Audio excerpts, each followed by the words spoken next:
Grazie. Stefan Kaegi, come sapete appunto autore dei Rimini Protocol, e Daniel Blanga, curatore e ricercatore, per chi non lo conoscesse, dall'anno scorso co-direttore del Kunstfestival des Arts di Bruxelles, ideatore nel 2014, che in questo momento appunto un progetto che ha subito un piccolo freno di Aleppo. Ci tengo a ricordarlo perché Aleppo secondo me rappresenta un momento fondamentale, è stata una piattaforma curatoriale di ricerca e di condivisione di pratiche di pensiero sul performativo e sull'approccio filosofico e curatoriale sul performativo. È stata una piattaforma anche di ideazione di molti momenti di condivisione, sia pubblica che di approfondimenti di ricerca.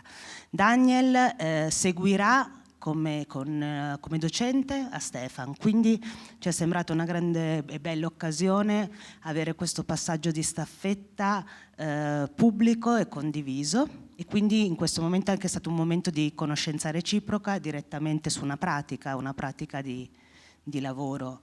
E visto che il lavoro che andrà a fare Daniel, quello di Stefan, magari adesso ci racconterà qualcosa in più, approfondirà il percorso, anche il percorso appunto che i ragazzi possono analizzare insieme a noi, è qui, l'abbiamo visto. Daniel andrà a lavorare su un altro tema che invece è quella della coimmaginazione applicabile alla curatela, o comunque io credo anche appunto a dei percorsi artistici. In questo caso appunto affronteranno la curatela, ma come la coimmaginazione, un approccio di pensiero comune possa essere sviluppato e possa anche appunto essere un posizionamento di indagine, di analisi, di ricerca politico e estetico quantomeno. Quindi questa è l'idea, che si possa già parlare di un percorso che voi avete fatto insieme, di creazione, quindi di gruppo, di coimmaginazione rispetto a un altro task e tema che era stato dato da Stefan e che voi avete approfondito. E questa è solo un'introduzione, adesso io passo la parola a Daniel. So we switch to English. Good evening, everybody, and thanks, Ilaria, Stefan, actually to all of you for this nice experiments that you share with us. On the one side, maybe as Ilaria was saying, in the next days I'm going to work or workshop together the idea of what does it mean co-imagining, what does it mean co-imagination, starting from the idea that very often in Western modernity the idea of imagination is a very singular, individual and autonomous activity. So how to think the idea of imagination as a shared experience, more than an individual one, and the starting point of this is very linked with a performing art practice that very often is a shared experience. It's a kind of activity of co-authorship that is commonly experienced by people working in the performing art. Going back to what we saw tonight, I was very intrigued by this idea of giving body to presences that are not here, or giving bodies to fictional identities that are embodied on stage by different people that were convoked on stage to render them present, and I think that there was something extremely beautiful in raising several political questions about what does it mean to represent an identity. But maybe my first question, and I don't know if someone would like to answer this, or if Stefan wants to. Because on the one side I had the impression it was an extremely experimental relation with theater. So this idea of working in absence of, or somehow this idea of a conference in absence of main characters. And at the same time, at a certain moment, I was interested by the fact that I was thinking that actually theater is nothing more than this, always. So the idea of always, or when we speak about traditional theater, so text-based theater, that very often it's this. So the idea of somehow using our body and dedicating bodies to identities that are not our own.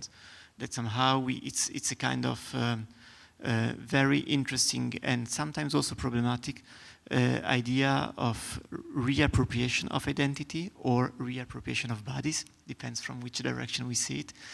And so while looking at it, I had the impression at a certain moment that actually it was a kind of micro essay about what text-based theater might be in the relation between actors and characters. So this is maybe a reflection that I wanted to share with you. Yeah, I think it's interesting to see what happens when, for instance, an Indian biography downloads, we use that word a bit in the work at some point, downloads into an Italian body, and I thought it was kind of beautiful to see how, I think whoever was the voice speaking to the person in that moment, for instance, on the stage, normally the idea was that he tells to put the hands together to form this, I don't know how you would call it in India, it's this kind of namaste thing.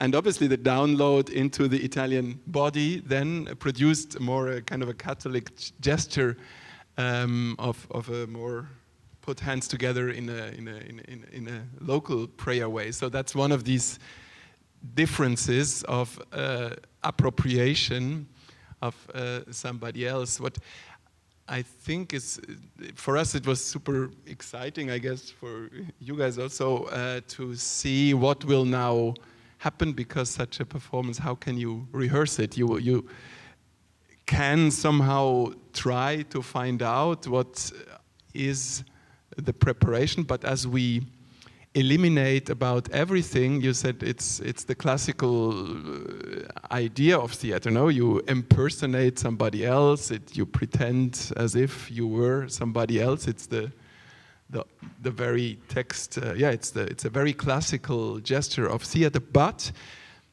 we eliminate by asking somebody to do it spontaneously. We eliminate any kind of handicraft in it. So there's no, not only no rehearsal, there is also no technique that we can base on. Now it turned out the 5 impersonators we saw today, I don't know how much, were they actors, were they trained performers? I had a bit the feeling that they came with a good sense of a presence on stage. But obviously, they trust themselves into something which we saw. It took longer than we thought, right? Until somebody would go on stage, so that made it a bit more exciting, a bit more thrilling. But it also proves that it takes a certain courage, which I don't know if such an experiment would work at all in a classical theater setup, or. It takes courage because it's this trust we give, and I think that's very interesting. The concept of trusting without knowing before, because that's the contrary then to the classical theater idea. No, you prepare in the rehearsals again and again and again, normally until you feel now I'm ready to go on stage. And here we ask somebody that even didn't know 5 minutes ago that they will end up on stage. To hand themselves over. And in the same moment, I think, when so many human things happen then, in the little hesitation, what shall I do next? Which talk about, I think, also about a very contemporary problem that we might have as subjects, constantly trusting instructions, like you can travel there or not. You may go in the moment.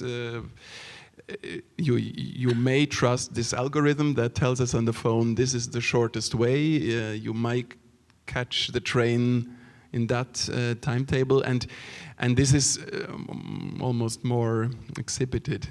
It would be kind of interesting actually to hear what it felt like for the people that kind of, I don't know, does somebody want to say something of the avatars, we called them at some point in the process, how it felt to be downloading other existences. They actually all exist, by the way. You said fictional. Well, for one exception who has existed, and Tevere, which does exist, but we couldn't really talk, or the group couldn't really talk with him. But even the dead body is whose great-grandmother? Somewhere. Yeah, so at least it's not a fictional character, and all the others will hopefully receive the video of their presence in Italy to wherever they are. So does any of the avatars want to say how that felt? Because I think that for the students would be interesting to hear back. Or thank you very much for this experience. You just have to know that 48 hours ago I was completely in another place of this world. I was in Africa. So like 48 hours ago I was there, now I'm here following a friend, I think attending the class, and then going up on stage, so which is very funny, going back to your idea of trusting. So, I mean, there was also a difficult exercise for me because I'm not in the art industry, I'm in something else. Oh, no. I don't know, I am in the business, no, really, in another field, so very different. But I really felt connected with the smell, the incense, the picture. So it's little details, and you try to build in your mind this person. And of course, you try to act, but at the same time, you try to think really about the story behind, because you know it's something actually might be serious. So it was strange, but I'm happy I trusted the experience. So, thank you.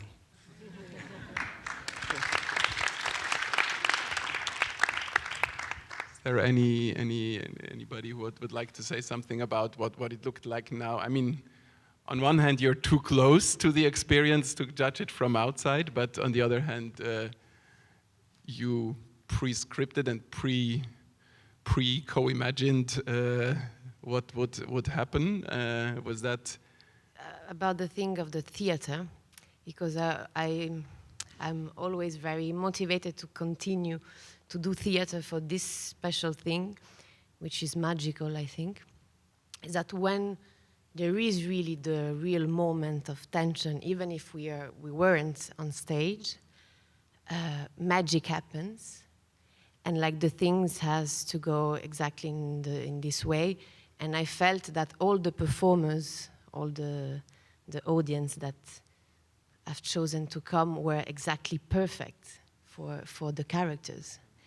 And this is a bit what I feel when the theater is becoming present, like a spirit of the theater, let's say. It's this, no? So when I saw him, and actually he's a businessman, when she came, she's perfect, and I'm sure even if I don't even have to ask, I think that also the person for Margherita, for the dead body, Maurizio, his name is Marco. So yeah, everybody was like really perfect for each one. So, and it was very different during the rehearsals, because during the rehearsals it was like we had a bit. This is what a bit the work of trust, no? That was the challenge of this week. The thing that. This is not the good person, is not doing the right thing, no? You're trying to control and you're not happy with it. And you say, no, it wasn't this way, you had to do it. But tonight, I think anybody can say the same thing, no? So I think this is a bit the magic of theater here, that was here, so thank you. About this and about the classical theater that you mentioned, I have the impression quite immediately that we were not talking about absence, but was a double presence somehow, because we're dubbing the presence of a person that chooses to trust and embodied something in a also classical way, but with no rehearsal. So it's, for me, super interesting, this double jump that that you create to let a person that is outside to trust. So when you were saying was not working, is because now you did work more to give the indication to create a presence, really a presence here. And really it's the absence for me was just there. And because we see the download process. yeah, it's just jumping in the body on the heart, on a place, and then became as let's say the magic, or also the ritual, really the meaning of a ritual about a meeting, that theater or this just position of body create. Also, if we are talking about someone maybe that is not here. No, it's just that I think that what was interesting for me is that I have the impression that there's a double process that is present in this specific experiment when we speak about downloading the presences, because on the one side, when we go to theater, usually we accept the convention that the people that we see on stage, they represent the person, while here, given the fact that it's so transparent, the mechanism, you have to do a kind of double process, because on the one side, if we take, for example, the first guest, so a black lesbian Aboriginal person from Australia, so we have the first phase of downloading that somehow the person somehow embodying this identity is describing and somehow is becoming this person, but at the same time, while describing, we are doing a second step, we are doing a second form of downloading, which is reconstructing an identity that clearly is not there, because we are told what's the description of this person, how are the features, if she's tall or not, the skin, and this, it plays a lot with the imagination of the audience, in which way we are constantly actively producing as well this embodiment that happens on stage, that is not so much about simply recognizing identity, but that we are actively reconstructing missing parts of what is there. And that for me, it's somehow almost revealing the mechanism that happens usually in the active part that each of us as spectator has to do while being part of trusting as well and wanting to suspend disbelief to empathize with what's happening on stage. Yeah, I want to jump back on the part of the Indian guy. Yeah, because I was sure that you are an actor because you do everything really natural and drinking water and things like that. It was really interesting to see that a little bit in some way working, no? Yeah, like this downloading. But I want to ask you one thing, because it was really interesting for us when we read in that part. When you ask a question to the people that say, do you have a question? So it's something that came back to you and was a little bit strange, not like for the MG. I did not hear any answers when I asked the question, or I just couldn't hear because I had to... Okay. There were some answers, actually. Yeah, but there was no question. There was no, okay. Okay. But is a moment when you open yourself to something that you... But that's another level of transcendence. I mean, one level is impersonating, like feeling the body of the person, his thoughts.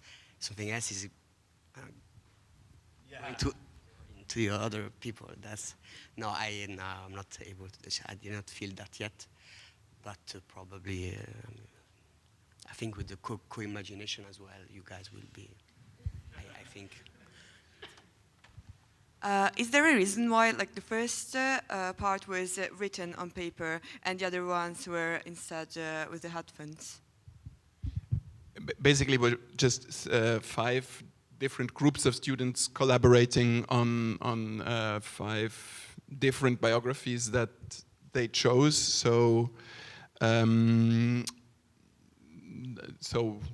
guess the question, I don't know if the question is to the people that decided for the reading, why did you do the reading, or is the question to the others, why did they choose the acoustic version, or I think we started by all scripting just written on paper, and then at some point, some groups started realizing that it might be good to see the face, or some was just a bit too much text.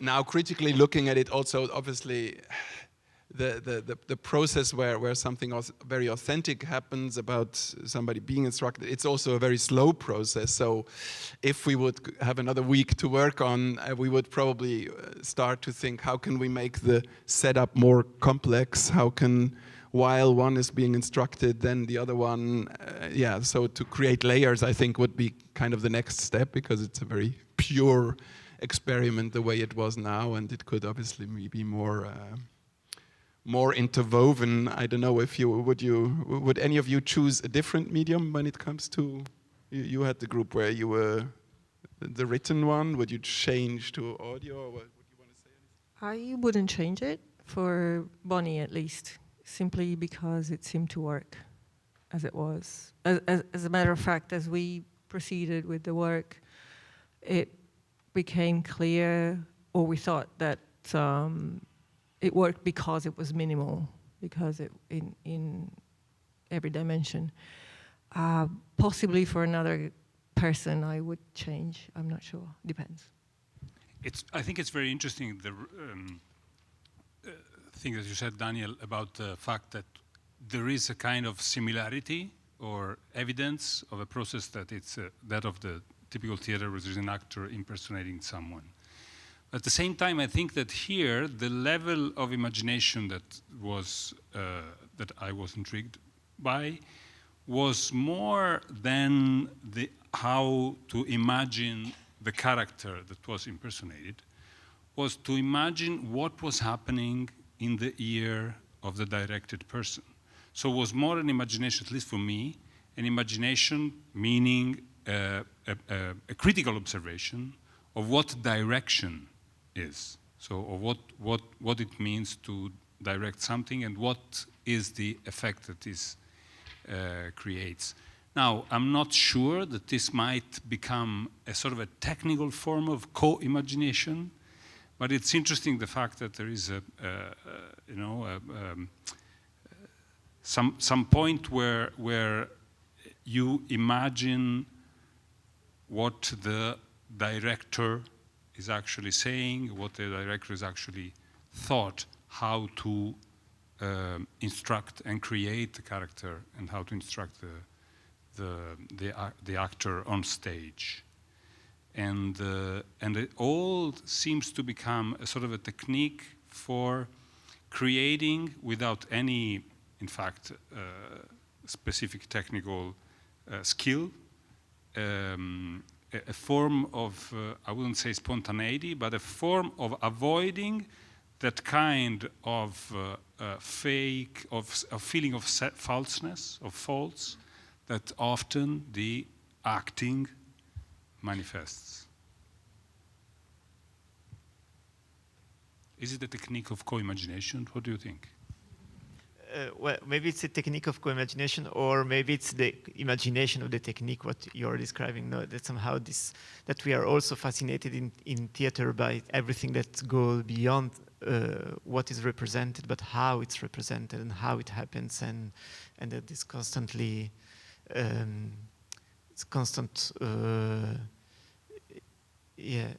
moving between these two layers, the fact that we want to believe, and then we also want to investigate how magic happens, because you refer before to magic, and I think indeed there's something incredibly, for me as well, in something that you said, something very interesting, is that there are so many different layers that somehow you try to investigate the content, and that the technique is so transparent and hidden at the same time that it triggers something very, very, very interesting. I also had a kind of question that there was something also very interesting in raising.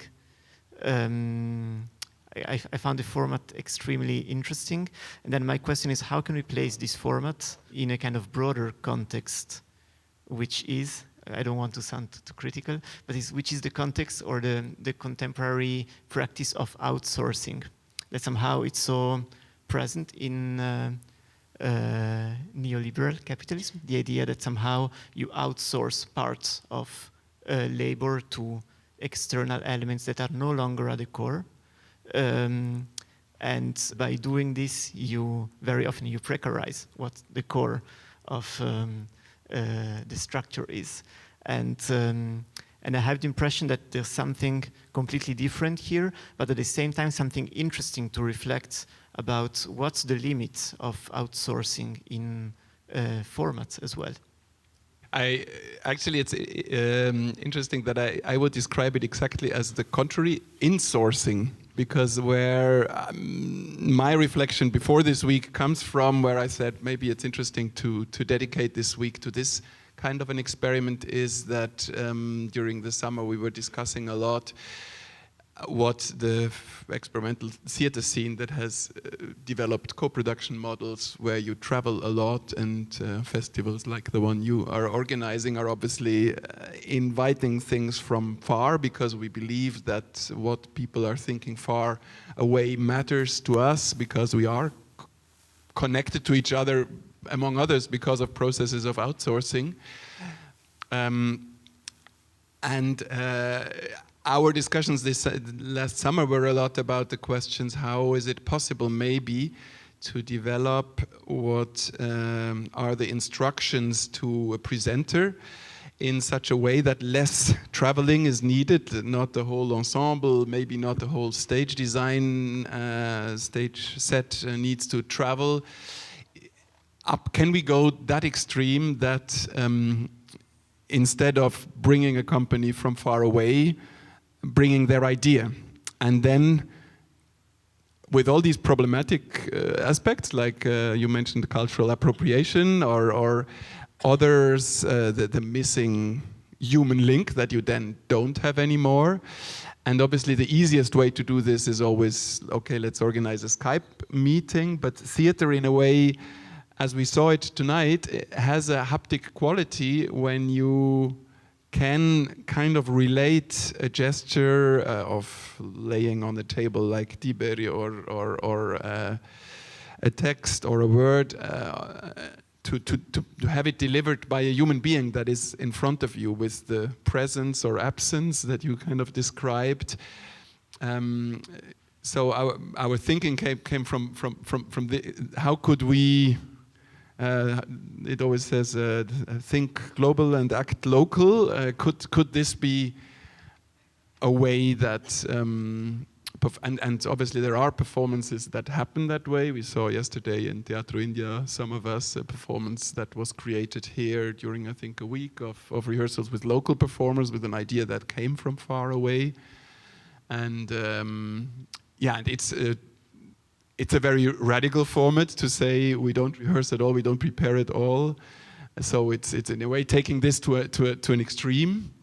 I think that we are touching a little bit in a not negative but critical way. There is, yes, that maybe the risk is to start talking just between us and to have experience just between the nearest one, and to questioning, but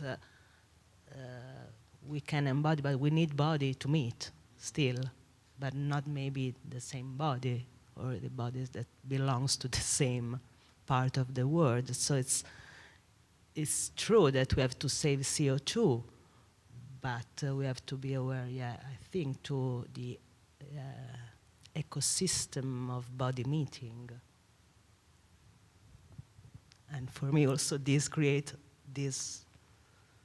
I was wondering now how, I thought it was recorded before, so I was wondering how it would have been if it was totally live, no?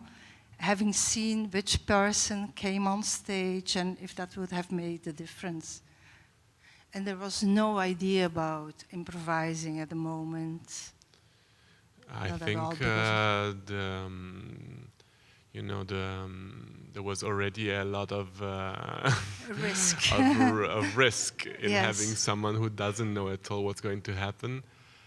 So I think we actually focused a lot on making it as precise as we could. But you had on live restrictions, no? So when somebody suppose somebody got lost, really. No, that's us. Didn't decide to follow the orders. What would happen? I don't know. Okay. We were waiting for that. Yeah, okay. Actually, yesterday something happened.